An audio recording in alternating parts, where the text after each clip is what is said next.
I absolutely love the Barbarian inside of Diablo Immortal, and recently I've been introduced to a new build that's called the Immortal Barbarian build, and it is literally just that. I wanted to share this with you guys today because I've had people asking me about the build. I haven't put out a video on it yet, and I want to show you just how it works.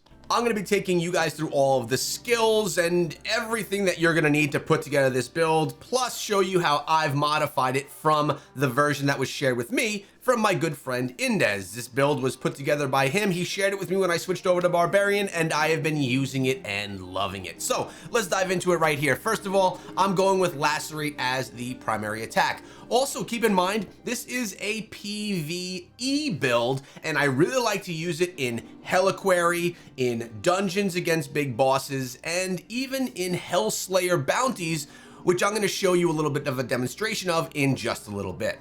We come in here with Sprint, Wrath of the Berserker, Undying Rage, and Whirlwind. And yes, guys, this is a build where you're going to endlessly be able to use Whirlwind. Now, I figure it's a good idea that I show you a little bit more beyond just the essences. So the Paragon that I'm running right now is Slinger. I'll show you the details of that as well. This is what my Herodrum looks like. This is how I allocate all of my points, and these are the stats that we're getting from those points as well. And my overall attributes, I'm sitting around 56,000 combat rating. And we have armor pen, potency. My resistance is a little bit low, and I currently have 4,316 resonance. I am rocking all 5-star gems, as you guys can see right here, but there are definitely some other gems that would probably work even better inside of this build in place of something like the Seeping Bile or the Gloom Cask gem. One of the gems that I really like that could always do well inside of a Barbarian build is going to be the Pain Class gem. If you're looking for a 2-star replacement, you could even go with the Viper's Bite if you want to as well. Always a gem that I enjoyed. Morn Skull also isn't bad. You can utilize that one too. Can't forget about Spectre Glass. I also like the Crimson Bellet or Behelit, I should say, and of course a Mother's Lament. I'm basically just sharing with you a couple of 2-star gems that really do well and could be very useful inside of this build. Misery Elixir, that one doesn't suck either. I currently have mine sitting as dormant, but it's a pretty good one. Same thing as my Carson's Invigoration. All right, but let's actually go through all of the essences. I'm going to give you an overview really quickly, and then I'll go in depth on each of them. So here's an overhead view of all of the essences that I'm utilizing. If you want to take a screenshot and share, you totally can. And also here are the green items that I'm using. 4-piece Vathu, a 2-piece Mount Bank, and a 2-piece Restitution in Blood. You could probably replace the Mount Bank or one or 2 pieces of the Vathus and use a Seeds set. That would probably make this even better than it is already. Actually, it would definitely make it better than it is already. So right here, Seeds of Sown is one that continually channeling a skill against the same enemy gradually increases the damage, which is honestly huge for this, and I need to get myself at least a 2-piece of the seeds and replace something from my build. So if you have those, or if you're crafting, focus there. All right, let's go through some of these pieces right here. The helm I'm wearing, first of all, I focus on fortitude on all the gear that I use. I haven't done a bunch of reforging of the magic attributes, and as you can see, the gems that are in there, I showed them before. We have Squirm Skull. While sprint is active, your attack speed increases by nearly 30%, and projectile speed increases by 40%. I also have all of the slots awakened here as well, which allows me to get those additional bonuses like this one. Sprint cooldown is decreased by 10%.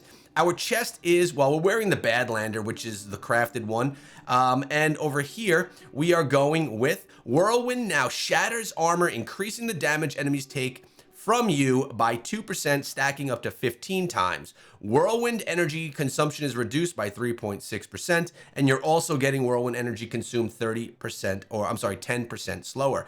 Let me share with you, there are 2 essences that can be added to this build that I still have not yet unlocked that I'm going to share with you after I show you all the essences that I'm currently using. Point here is, the essences that I'm currently using are very effective and not really necessary to make this an effective build. ox horns we're wearing right here on our shoulders. When Whirlwind strikes the same enemy 3 times, it causes a bleed that can stack up to 3 times, dealing 35,000 damage per second over 2.5 seconds. 90% Whirlwind damage increased by 10%. Okay, let's go. We also have our pants right here.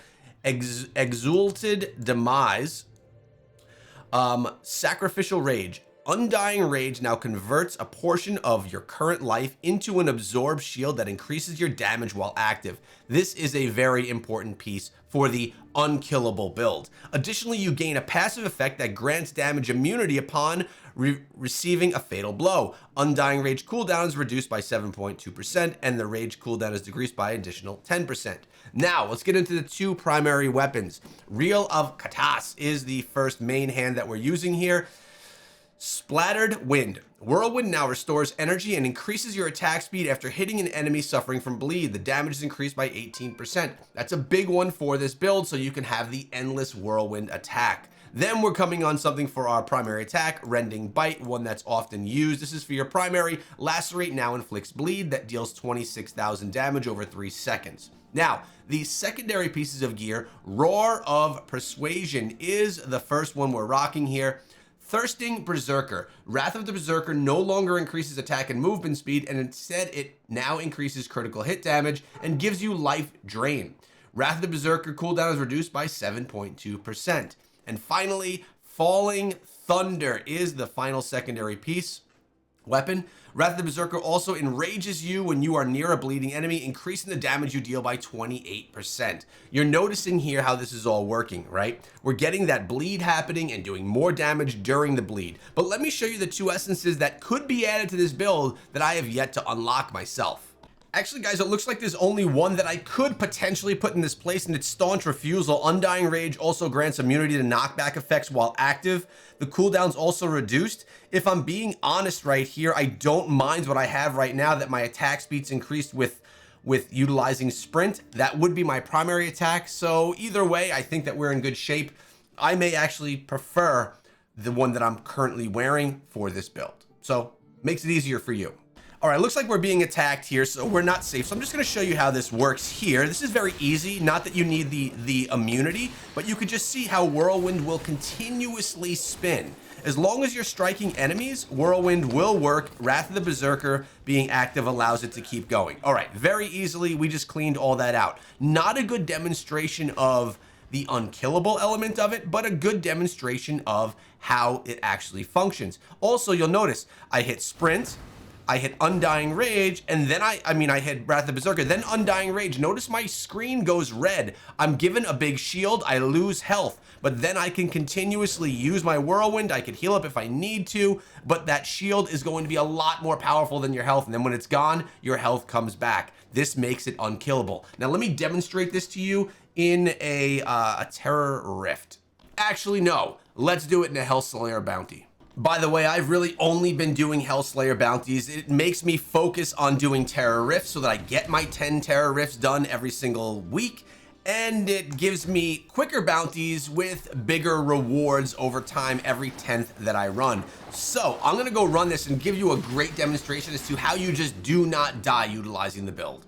Now, of course, I could use a dungeon example, or we could do a Helliquary boss example as well, but I think this one is really good because we're doing this solo, and because a lot of times when you're playing a squishier class, like if I were playing as a wizard, I could very likely die inside of this 1 or 2 times if your build isn't strong enough.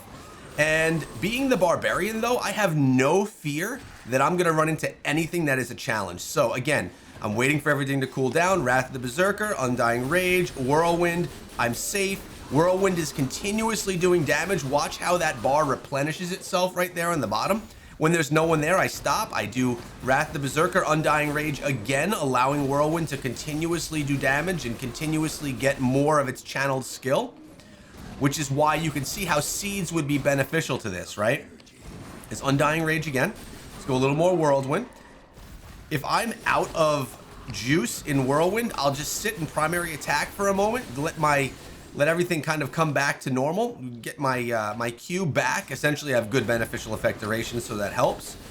and then we just rip on through. Literally, look at my health. There is no problem for me to stay alive right here. We have the boss incoming in a second. We'll do some primary attacks. Here we go. Boss is here. Boom, boom, and boom. 1, 2, 3. Not even worrying about sprint. I'm going to stay out of the way of harm. Same thing. Stay out of the way of harm. And then with Wrath the Berserker, Undying Rage, Whirlwind, we literally just sit on top of the boss right here, and he just gets melted, and my Whirlwind does not end. There we go. And we got a good win right here, too. 3 chests. This is why this is a good run for you guys to make sure you're doing your Hellslayer bounties. Boom.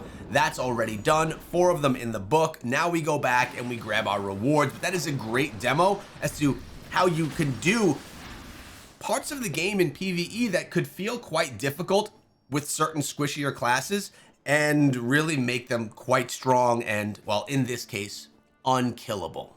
And then we come get ourselves all the rewards. I didn't even activate my my blessings. I always forget to do it. But out of here, we got ourselves 2 legendary pieces of gear. And I'll come in and do my other ones. But I hope that this walkthrough of the build was useful and beneficial to all you guys. Again, I want to give a big shout out to Indez, who initially gave me this build, and as I mentioned, I modified it to make it fit me and how my class is built. But I hope you guys enjoyed the video. Make sure you subscribe to the channel for more Diablo Immortal content and Diablo 4, because I've been playing that more as well lately. Live streams have been coming like crazy, and I hope you guys have been enjoying. Sub to the channel. See you guys later on or in the next one.